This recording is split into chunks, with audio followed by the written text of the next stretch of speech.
네, 우리 인사합니다. 할렐루야 샬롬 하고 인사합니다. 할렐루야 샬롬 샬롬 샬롬 샬롬 샬롬 샬롬 샬롬. 하나님 사랑합니다. 여러분 주 안에서 사랑합니다. 오늘은 신명기 6장 10절에서 19절 말씀, 야훼를 잊지 말라라는 제목으로 함께 묵상합니다. 내 하나님 야훼께서 내 조상 아브라함과 이삭과 야곱을 향하여 내게 주리라 맹세하신 땅으로 너를 들어가게 하시고 내가 건축하지 아니한 크고 아름다운 성읍을 얻게 하시며 내가 채우지 아니한 아름다운 물건이 가득한 집을 얻게 하시며 내가 파지 아니한 우물을 차지하게 하시며 내가 심지 아니한 포도원과 감람나무를 차지하게 하사 내게 배불리 먹게 하실 때에 너는 조심하여 너를 애굽 땅 종되었던 집에서 인도하여 내신 야훼를 잊지 말라고 말씀합니다. 우리 어제는 쉐마 이스라엘, 이스라엘아 들으라, 그렇게 우리 묵상했죠. 마음을 다하고 성품을 다하고 뜻을 다하여 내 하나님 야훼를 경외하라, 이렇게 말씀하십니다. 이스라엘아 듣고 그것을 행하라. 그리하면 내가 복을 받고 내 조상들의 하나님 야훼께서 내가 허락하신 같이 적과 꿀이 흐르는 땅에서 내가 크게 번성하리라. 그리고 너는 너희 후손에게 가르치라. 아주 유명한 말씀, 마음과 뜻을 다하고 힘을 내어 내 하나님 야훼를 사랑하고 그리고 너의 마음에 새기고 내 자녀에게 부지런히 가르치라. 그리고 집에 앉았을 때든지 길을 갈 때든지 누워있을 때든지 일어날 때든지 이 말씀을 강론하라. 그리고 손목에 기호를 삼고 미간에 표로 붙여 살고 내 집 문설주와 바깥문에 기록할지니라. 이렇게 기록하면 우리가 볼 때마다 하나님을 기억하고 외우게 되는 그러한 역사가 일어나죠. 그래서 유대인 아이들은 3살 때부터 이렇게 그 계명을 다 외우고 심지어는 모세오경을 완전히 통독을 하고 뭐 시편 잠언은 말할 것도 없고 그렇게 외우면서 그렇게 하나님을 경외하는 마음을 부모님들이 가르쳤다라고 하죠. 오늘은 10절에서 19절까지의 말씀입니다. 잘 아시겠지만 이 산상에서 말씀한 이 마지막 모세가 나는 이제 가나안 땅에 못 돌아갈 것이다, 그것을 알고 가나안 땅 앞에 산에서 이 고별 설교를 하죠. 요단강 건너 멀리 가나안 땅이 보이지만 그 축복의 땅에 자신은 들어가지 못할 것을 알고 있어요. 그래서 갈렙과 여호수아 그리고 이 세대들이 들어갈 거니 너는 마음을 다하고 성품을 다하고 힘을 다하여 내 하나님 야훼를 사랑하라고 간절하게 외칩니다. 그런 자기 앞에 있는 신세대 이스라엘 백성들이 가나안에 들어가게 되면 오히려 하나님을 배반하고 또한 그런 배반 속에서 위험한 삶을 살 수 있기 때문에 이것을 마지막으로 설교하는 곳에 많은 사람들이 모여서 모세의 마지막 설교를 듣습니다. 모세, 너는 조심하여 야훼를 잊지 말라고 모세는 신진당부를 하고 있죠. 오늘날처럼 평화롭고 행복한 시대에 성도들로 하여금 하나님 신앙을 배반하게 만드는 위험 요소가 무엇인지 오늘 이 세대는 이것을 한번 우리가 생각해 봐야 합니다.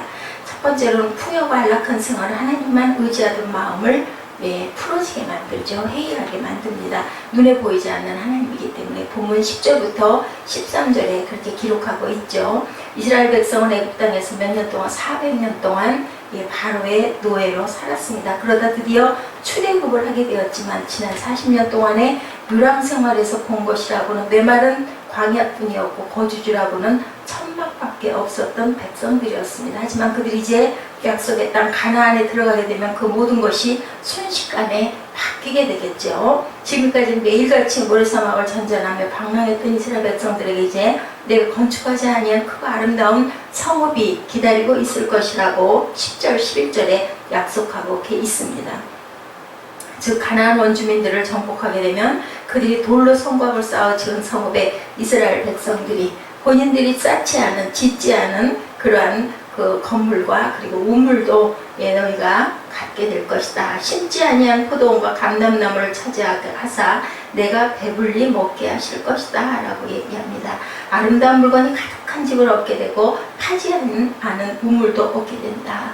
그 시대에는 우물이 없으면 살아갈 수가 없었어요. 유일한 물의 근원이었기 때문에. 그래서 어느 곳이든지 정착하면 물이 나올 때까지 우물을 파고 우물에서 물이 나와야 그곳에 정착을 하게 되죠. 지루하게 반복되던 야영 생활이었습니다. 40여 년 동안 아름다운 물건이 가득한 집에 이제는 입주할 수 있게 되니 얼마나 좋을까요? 벽과 지붕이 있을 뿐 아니라 아름다운 장식된 주택이 그들의 낡은 장막을 이제는 필요 없게 만들 것이었어요. 그뿐 아니라 40년 동안 매일 똑같이 먹었던 만나 대신에 이제 우물과 포도원과 감람나무 등을 통해 다양하고 맛있는 음식을 먹을 수 있게 되었다. 그야말로 하루아침에 정말 너무너무 좋은 그런 환경을 갖게 되는 상류사회의 의식주를 누리게 되는 그러한 이스라엘 백성들입니다. 다른 이스라엘 백성들은 곧 누리게 될 이러한 물질적 풍요와 육신적 안락을 기대하면서 떠들고 있었지만 모세는 바로 그렇게 되면 너희가 하나님을 잊어버리면 어떡하냐, 영적 위험을 인식하고 아주 정말 마지막 헌신의 힘을 다하여 설교합니다.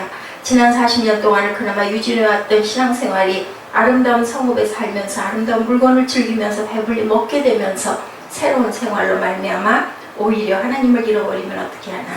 자, 배부르고 등 따뜻하다라는 얘기가 있습니다. 그렇게 되면 그 가난했던 그런 시절 돌아보고 싶지 않죠. 그리고 가난했기 때문에 먹을 것이 없기 때문에 외쳤던 하나님마저 잃어버리게 될까 염려가 됩니다.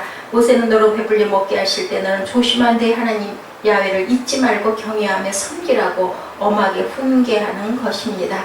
사람은 아무래도 부족한 것이 있을 때 그 때문에 열심히 하나님을 찾고 넉넉하고 풍요해지다 보면은 안일해지게 되죠.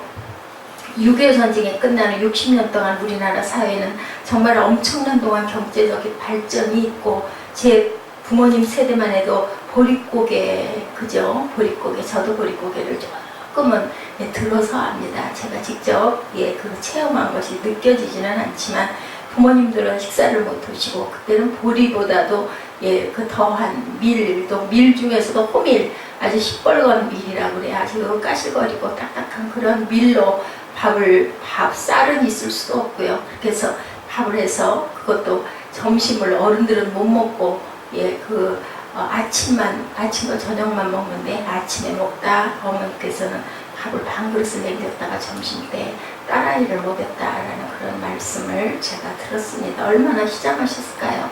그 일은 또 얼마나 많고 또 그때는 우물이 멀리 떨어져 있어서 물을 기르러 지게를 지고 맨날 거의 5리 정도 되는 길을 왔다 갔다 했다고 그러셔요. 어떻게 사셨을까? 지금 같으면 우리는 엄두도 못 낼 그런 일들이었습니다. 자, 부모님들은 어땠을까요? 오늘날은 보리쌀만 먹던 시절 정도로 대답하지 그게 보리 추수하기 직전 1년 중 가장 못 먹고 굶어였던 때라고는 진적도 아무도 청소년들은 못합니다. 육신적인 풍요와 안락이 영적으로 그러하나 오히려 더 하나님을 멀리하게 될까봐 염려하는 것처럼 생활의 여유는 성도들에게 휴가 즐기는 것을 하나님께 예배드리는 것보다 훨씬 더 사랑하게 됩니다. 그래서 그냥 쉽게 주일도 빠지게 되고 주중 예배는 물론이거니와 이렇게 헌금 생활도 쓰다 보니 너무 부족해서 인색해지지 않을까. 그뿐 아니라 중고등학생에 불과한 청소년들로 하여금 용돈을 벌기 위해 방과 후에 윤락행위에 빠지게 되고 생계 때문에 아니라 오락실에 갈 돈을 마련하기 위하여 좋지 않은 그런 일들을 많이 저지르기도 합니다. 돈을 사랑함이 일만하게 뿌리다라는 생각을 우리가 하게 되죠. 현대판 우생성교는 여호와 유일신앙에서 탈선하도록 미혹한다. 14, 15절에 모세가 말하기를 너희는 다른 신들 곧 내면에 있는 백성의 신들을 쫓지 말라. 너희 중에 계신 너희 하나님 야훼는 어떤 하나님? 질투하는 하나님이시다. 우리 그 말씀에 대한 것을 앞장에서도 그렇게 말씀하고 있죠. 질투하는 하나님이다. 5장에도 그렇게 나와 있습니다. 5장 5절인가요? 이렇게 질투하는 하나님이다. 야훼 말씀을 전하여 야훼께서 이르시되 애굽 땅 종에서 종되었던 집에서 인도해낸 내 하나님 야훼다. 이렇게 말씀하시죠. 너희는 그러니 하나님을 화나게 만들지 말라. 자, 40년 동안 이스라엘 백성들이 광야에서 섬겨왔던 여호와 하나님은 유일신인 동시에 절대 주권자로 사람에게 엄격하게 보이는 신이었는데 눈에 보이지도 않는 사람이 직접 배울 수 없을 정도로 지극한 존귀와 영광을 홀로 가지고 계신 하나님이시고 십계명을 비롯한 율법을 내려주시면서 그대로 순종하라고 명령하시는 권위의 하나님이셨습니다. 그에 비하면 가나안의 신들은 섬기기에 훨씬 부담이 없고 아주 편리하기 짝이 없는 신들이죠. 바알이나 아세라 우상은 동네 어귀에 나무나 돌로, 우리나라 천하대장군, 지하의 장군, 시골에 가면 이런 거, 유적지에 가면 있죠. 이런 식으로 형상을 깎아놓고 그 앞에 절 한번 꾸벅하면 비도 내려주고 농사도 잘 되게 해준다라는 그러한 신들이죠. 드라빈 같은 우상은 집안에 선반 위에 하나 갖다 모셔놓기만 하면 특별한 제사 따윈 드리지 않아도 가정의 모든 재앙을 쫓아낸다라고 그들은 믿었습니다. 그처럼 도저히 힘들 것도 부담 가질 것도 매사가 잘 되게 도와주는 그러한 신들이었으니 이스라엘 백성들 보기에는 야훼 하나님을 섬기는 것에 비해서 얼마나 공으로 먹는 것인가. 그저 너무 쉽고 편하죠.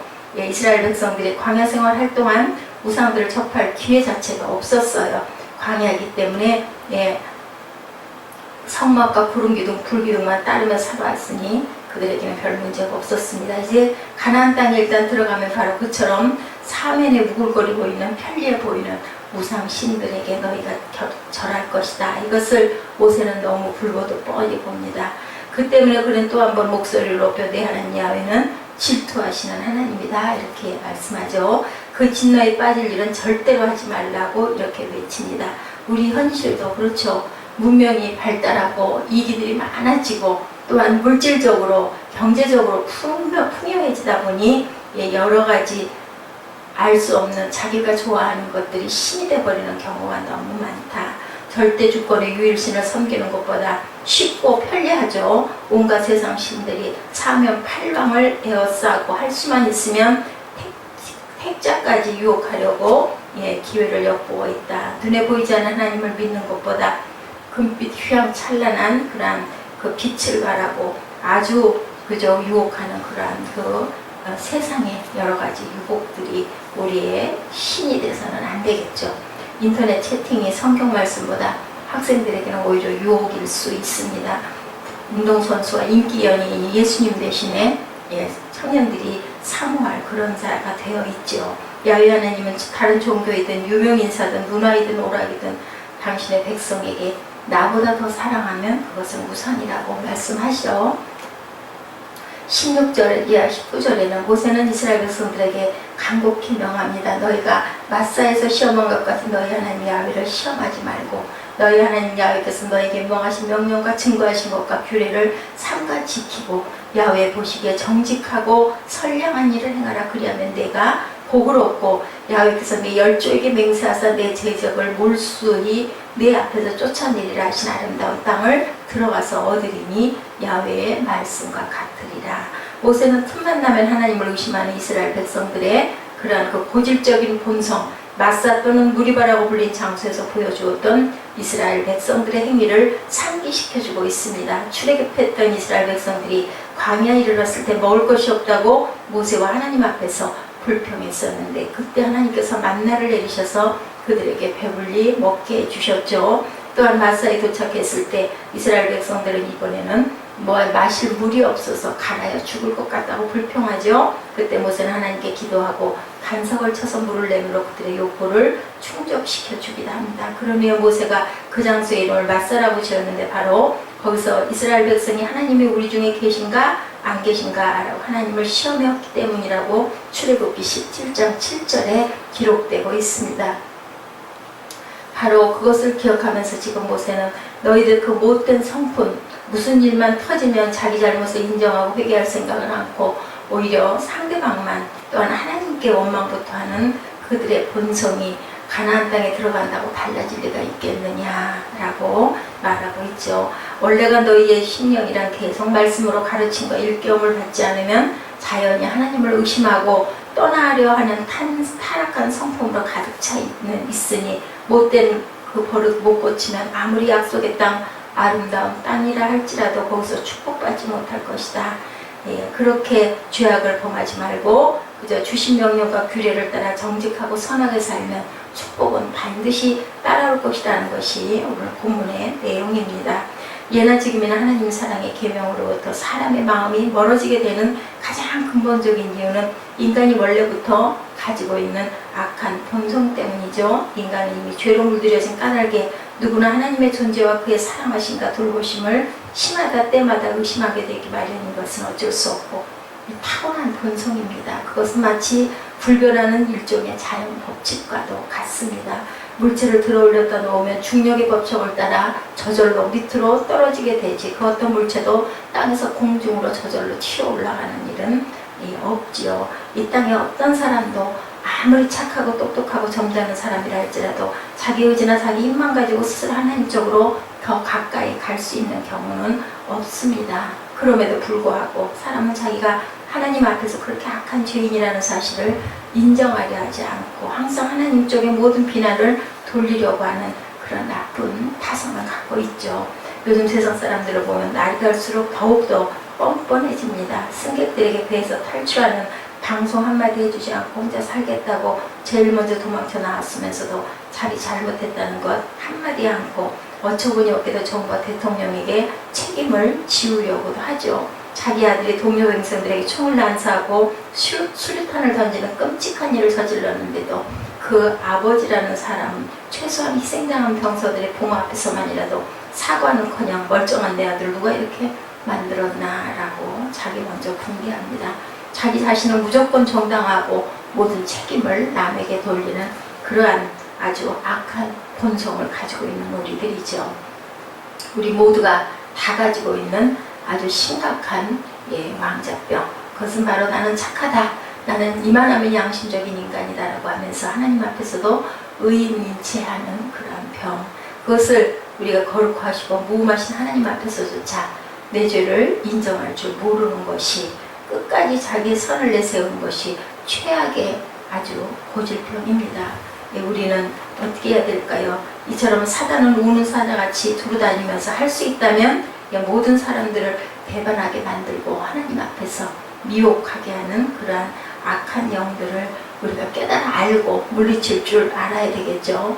항상 아무 사람들 앞에서나 예의 바르고 착한 사람이라는 좋은 평판을 들어도 우리들이 누구나 각 사람의 심령 가장 깊은 곳에 언제나 하나님을 사모하는 그러한 마음이 있다는 것을 깨달아 알고 하나님 앞에 우리가 어렵고 우리가 힘들고 연약한 이러한 삶에서 이런 세상에서 하나님 보호하시고 건져 주옵소서 하고 기도할 줄 아는 그런 무릎 꿇는 그런 믿음과 마음, 어떤 풍요가 있다 할지라도 그것을 그것이 최고다, 그것이 최선이다라고 생각하지 말고 하나님 앞에 온전하게 낮아질 줄 아는 그런 마음을 갖고 항상 쉐마 이스라엘아, 너희들은 하나님을 사랑하고 또한 내 이웃을 사랑하라 하고 말씀하신 마음과 성품을 다해서 하나님을 사랑하고 내 자녀들에게 그것을 가르치고 그리고 항상 손목에 기호로 매고 그리고 이마에도 붙이고 그리고